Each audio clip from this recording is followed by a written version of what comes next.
வீங்கு நீரருவி வேங்கடம் எனும் ஓங்குயர் மலைய துச்சி மீமிசை விருகுதிர் ஞாயிறும் திங்களும் விளங்கி இருமருங்கோங்கிய இடைநிலை தானத்து விலங்கு விற்பூண்டு நன்னிற மேகம் நின்றது போல பகையனங்காழியும் பால்வெண் சங்கமும் தகைப்பெரு தாமரை கையிலேந்தி நலங்கிளராரம் மார்பிற்பூண்டு புலம்பூவாடையில் பொலிந்து தோன்றிய செங்கன் நெடியோன் நின்ற வண்ணமும் என்று சிலப்பதிகாரத்தில இளங்கோவடிகள் அவர்கள் திருப்பதியின் பெருமையை பற்றியும் திருப்பதி ஏழுமலையானின் பெருமையை பற்றியும் பாடியிருக்கிறார். இந்த பாடலின் மூலம் சமணத்துறவியான இளங்கோவடிகள் அவர்கள் கூற வருவது என்ன? சூரியன் சந்திரன் இரண்டிற்கும் இடையே வேங்கடமலை உதித்து இருப்பதை போல இருக்காம இருக்கு. மலையிலிருந்து அப்படியே அருவி கொட்டின்னு இருக்கு. அந்த அழகு, அந்த மலையின் மீது நீல மேகம் மின்னலை ஆடையாக அணிந்து கொண்டு நிற்பதை போல பெருமாள் நிற்கிறார்.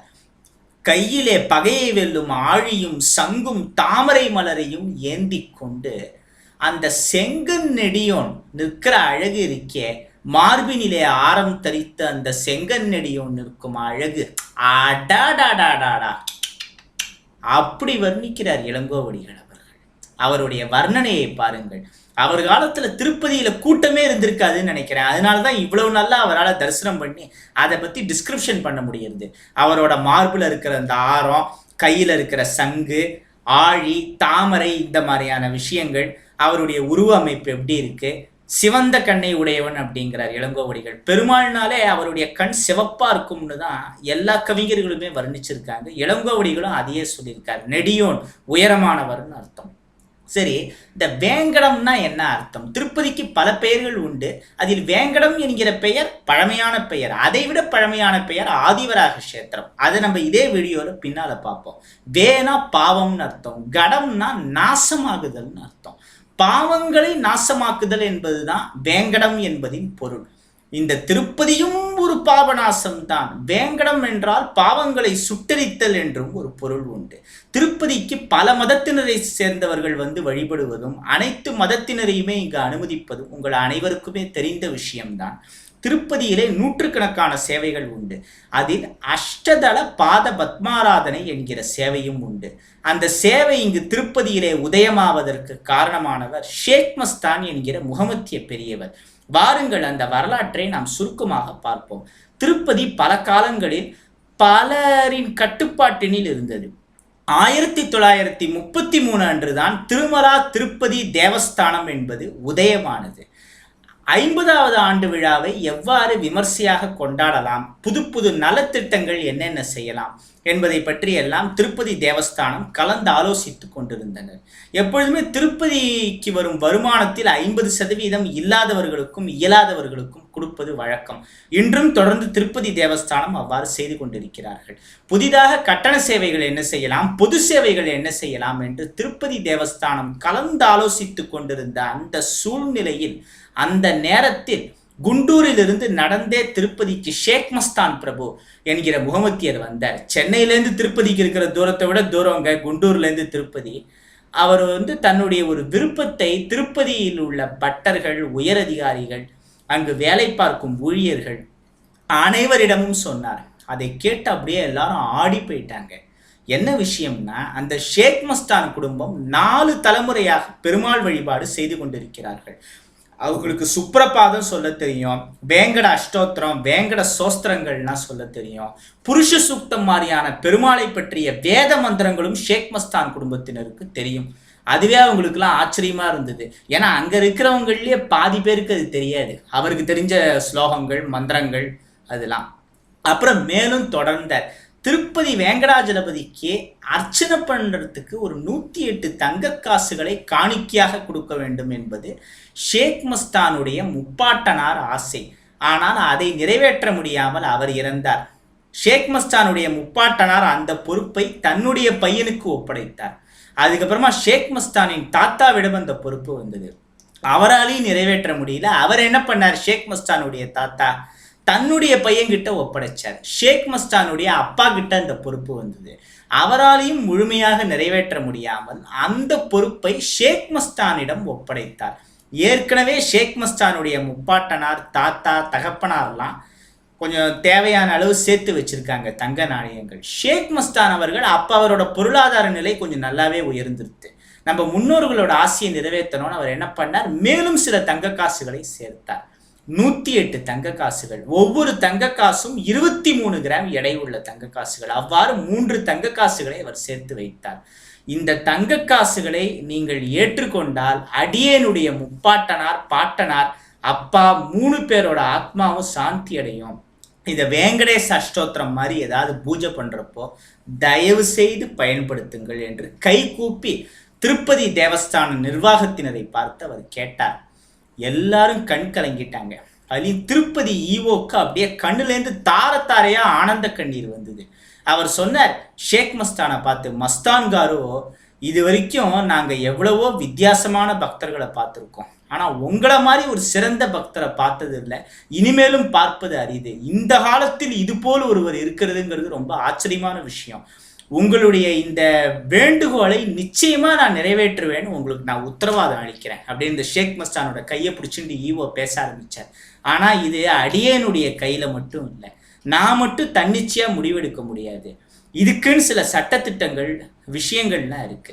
சம்பந்தப்பட்டவங்க கிட்ட பேசி எவ்வளவு சீக்கிரம் நீங்க அர்ப்பணிக்கிற இந்த தங்க காசை பெருமாளுடைய பாதத்துல சேர்க்க முடியுமோ கொண்டு போய் சேர்க்கிறேன் அப்படின்னு சொல்லிட்டு ஷேக் மஸ்தானுக்கு பிரசாதங்களை எல்லாம் கொடுத்து ராஜ மரியாதையோடு அவர் அனுப்பி வச்சார். வெகு விரைவில் இந்த தங்க காசுகள் பெருமாளுக்கு அர்ச்சனை செய்ய ஆரம்பிக்கப்பட்டவுடன் உங்களுக்கு தகவல் சொல்லி அனுப்புறோம்னு சொல்லி ஈவோ அனுப்பிச்சு வச்சார். 1983 ஷேக் மஸ்தான் அந்த தங்க காசுகளை திருப்பதிக்கு கொடுத்தார். 1984 அஷ்டதள பாத பத்மாராதனை சேவை உதயமாகியது. இன்றும் ஒவ்வொரு செவ்வாய்க்கிழமையும் வேங்கடேச அஷ்டோத்திரம் சொல்லும் பொழுது அந்த முகமதியர் கொடுத்த தங்க காசுகளை வைத்துதான் வேங்கடேச அஷ்டோத்திரத்தை திருப்பதியிலே சொல்கிறார்கள். இவ்வாறு திருப்பதி வேங்கடவனின் பெருமையை பற்றி சொல்லிக்கொண்டே போகலாம். திருப்பதி வேங்கடாஜலபதி 4 நாள் அம்மனாகவும் 1 நாள் சிவனாகவும் 2 நாள் மட்டுமே வேங்கடவனாக இருக்கிறார். திருப்பதி இதுக்கு முன்னாடி அம்மன் கோவிலா இருந்தது, முருகன் கோவிலா இருந்தது, சிவன் கோவிலா இருந்தது, ஆளுக்கால் கதை கிளப்பி விடுறாங்க. வட இந்தியாவை சேர்ந்த ஒரு நாஸ்திகர் திருப்பதி இதற்கு முன் புத்தர் கோவிலாக இருந்தது, இந்துக்கள் புத்தர் கோவிலை இந்து கோவிலாக மாத்திட்டாருன்னு அவர் இன்னொரு கதையை கிளப்புறார். ஆனா இந்த நாஸ்திகர்கள் பிற மதத்தை சேர்ந்தவர்கள் பண்றதை விட நம்ம இந்து மதத்திலேயே இருந்துட்டு இது பெருமாள் கோவில் கிடையாது, முருகன் கோவில், விஷ்ணு சிவன் கோவில், அம்மன் கோவில், இப்படிலாம் நம்ம மதத்திலேயே இருந்துட்டு பாலிடிக்ஸ் பண்றாங்களே, அவங்க தான் ரொம்ப ரொம்ப டேஞ்சரஸானவங்க. எதிரிங்க நமக்கு வெளியில இல்லை, உள்ளேயே இருக்காங்க. அதுதான் உண்மை.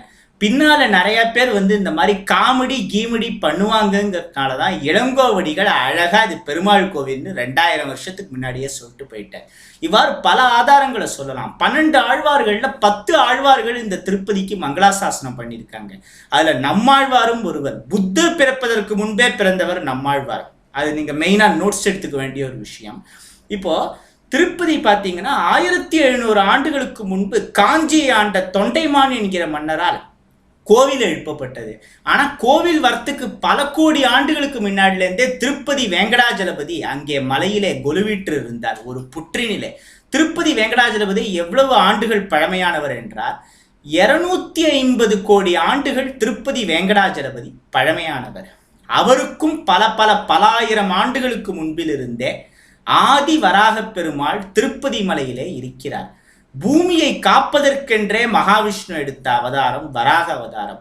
ஒரு காலத்தில் பாரத தேசம் முழுவதும் வராக வழிபாடு மட்டுமே இருந்தது என்று அறிஞர்கள் பலர் சொல்கிறார்கள். அகழ்வாராய்ச்சி சான்றுகளும் பல அதுவே சொல்கிறது. எவன் ஒருவன் வராகரை வழிபடுகிறானோ, தீவிர வராக பக்தராக இருக்கிறானோ, அவனை யாராலையுமே அழிக்க முடியாது, எந்த எதிரியாலையுமே அழிக்க முடியாது, அவ்வளவு வலிமையானவனா இருப்பானா. ஆனால் அவ்வாறு வராக வழிபாடு செய்பவன் நல்லவனாகவும் இருக்க வேண்டும், அது முக்கியம். இப்ப திருவிதாங்கூர் சமஸ்தானம் அண்டு மைசூர் சமஸ்தானம், இந்த 2 சமஸ்தானங்களும் பல இன்னல்கள் இடர்பாடுகளையும் மீறி அழியாமல் இருந்ததற்கு காரணம் என்னன்னா, இந்த 2 சமஸ்தானத்தை சேர்ந்த அனைத்து வாரிசுகளுமே வராக வழிபாட்டை பண்ணாங்க. இன்னைக்கும் திருவிதாங்கூர் சமஸ்தானம் மைசூர் சமஸ்தானத்துல ஸ்வேத வராகர் கோவிலை பார்க்கலாம். இப்போ திருப்பதி போனீங்கன்னா ஃபர்ஸ்ட் கீழே இருக்கிற பத்மாவதி தாயாரை தரிசனம் பண்ணணும், அலமேலும் மங்கை. அதுக்கப்புறமா சுவாமி புஷ்கரணி அருகே இருக்கிற வராகர் கோவிலை தரிசனம் பண்ணணும். அப்படி தரிசனம் பண்ணிட்டு அப்புறமா தான் வேங்கடாஜலபதியை தரிசனம் பண்ணணும். இந்த மாதிரி யார் முறையா பண்றாங்களோ அவங்களுக்கு தான் முழுமையான பலன் கிடைக்கும். திருப்பதியை பற்றிய அதிசயங்கள்னு பார்த்தீங்கன்னா அது ஒன்றோ ரெண்டோ கிடையாது, எத்தனையோ பிரமிக்கத்தக்க ஆச்சரியத்தக்க அதிசயத்தக்க விஷயங்கள் திருப்பதியை பற்றி சொல்லிக்கொண்டே போகலாம். திருப்பதி கோவில்லேருந்து 1 கிலோமீட்டர் தள்ளி சிலோத்தாரணம்னு ஒரு பாறை இருக்கு. அந்த பாறை பார்த்தீங்கன்னா 250 கோடி ஆண்டுகள் பழமையான பாறை. அந்த பாறையும் வேங்கடாஜலபதியின் உருவமும் ஒரே மாதிரியானவை.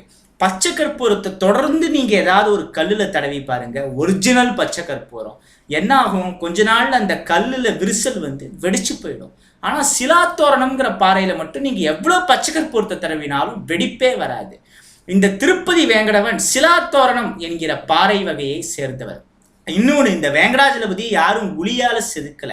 உளியால செதுக்கின விக்கிரகம் என்றால் ஏதாவது ஒரு இடத்துலயாவது இந்த உளியால் செதுக்கிய தடம் தெரியும். ஆனால் சுயம்பு மூர்த்தம், தானே தோன்றிய மூர்த்தத்தில் அவ்வாறு எந்தவித உளி செதுக்கிய தடமும் தெரியாது. வேங்கடவன் தானே உருவானவர். இங்கே சுயம்பு மூர்த்த வைஷ்ணவ ஸ்தலங்கள் மிக அரிது, அதிலே இந்த வேங்கடாஜலபதியும் ஒருவர். இப்போ வேங்கடமலைன்னு பார்த்தீங்கன்னா பூமி மட்டத்திலிருந்து 3000 அடி உயரத்தில் இருக்கிற மலை. சிக்கல் சிங்கார வேலவனுக்கு வேல் வாங்கக்கூடிய அந்த ஒரு நாள் வியர்க்கும், உங்கள் அனைவருக்குமே தெரியும். ஆனால் திருப்பதி வேங்கடவனுக்கோ 365 நாட்களும் வேர்க்கும். காலையில 4:30க்கு குளிர்ந்த நீரால பெருமாளுக்கு அபிஷேகம் பண்ணுவாங்க. அந்த அபிஷேகத்துக்கு முன் அப்படி வேர்க்குமா, அபிஷேகத்துக்கு பின்னும் வேர்க்குமா. ஒரு துண்டால வேர்வையை தொடச்சி எடுப்பாங்க பட்டர்கள். திருப்பதி வேங்கடவன் எப்போதும் 110 ஹீட்டு ஃபாரன்ஹீட் வெப்பத்திலேயே இருப்பவர். ஒவ்வொரு வியாழக்கிழமையும் மெயின் அபிஷேகம்ங்கிறது வெங்கடாஜலபதிக்கு பண்ணுவாங்க. தினமும் காலையில வெறும் பச்சை தண்ணியால திருப்பதி வேங்கடவனை குளிப்பாட்டுவார்கள், அவ்வளவுதான். ஒவ்வொரு வியாழக்கிழமை தான் மெயின் அபிஷேகம் நீங்க திருப்பதி கோவில்ல பார்க்க முடியும். அப்படி அபிஷேகம் பண்றப்போ பெருமாளுடைய அந்த நகைகள் ஆபரணங்கள் எல்லாம் கயற்றப்போ அது எவ்வளவு சூடா இருக்கும் யோசிச்சு பாருங்க. இவ்வாறு திருப்பதி வேங்கடவனின் பெருமைகளை பற்றியும் அருமைகளை பற்றியும் சொல்லிண்டே போகலாம். இன்னொரு முக்கியமான விஷயம், இன்னைக்கு திருப்பதி கோவில்ல பூஜை பண்ற ஏவி ரமண தீட்சிதரோ மால்குலர் பயாலஜியில டாக்டரேட் பட்டம் வாங்கினவர். ஒரு மிகப்பெரிய வெளிநாட்டு பல்கலைக்கழகத்தில் அவருக்கு ஒரு மிகப்பெரிய வேலை வாய்ப்பு வந்தும் இந்த வேங்கடவனுக்கு சேவை செய்வதை விடவா வெளிநாட்டு வாழ்க்கையும் அந்த வெளிநாட்டு பல்கலைக்கழக பதவியும் பெரிதுன்னு அதை துச்சமா தூக்கி எறிந்தாராம். வரும் செவ்வாய்க்கிழமை அன்று தீபாவளி வருகிறது. தீபாவளிக்கும் குபேரனுக்கும் நிறையவே தொடர்பு இருக்கிறது. தீபாவளி அன்னைக்கு திருப்பதியில கூட்டமும் இருக்காது. வரும் செவ்வாய்க்கிழமை அன்று திருப்பதி வேங்கடவனையும் திருப்பதி வேங்கடவனின் மார்பினிலே இருக்கும் லக்ஷ்மி தேவியும் தரிசித்தால் உங்களுக்கு அதாவது செல்வம் கிடைக்கும். ஸ்ரீத ஸ்ரீச ஸ்ரீனிவாச ஸ்ரீநிதி ஸ்ரீவிபாவன ஸ்ரீதர ஸ்ரீகர ஸ்ரேய ஸ்ரீமான் லோகத்ரயாஸ்ரய.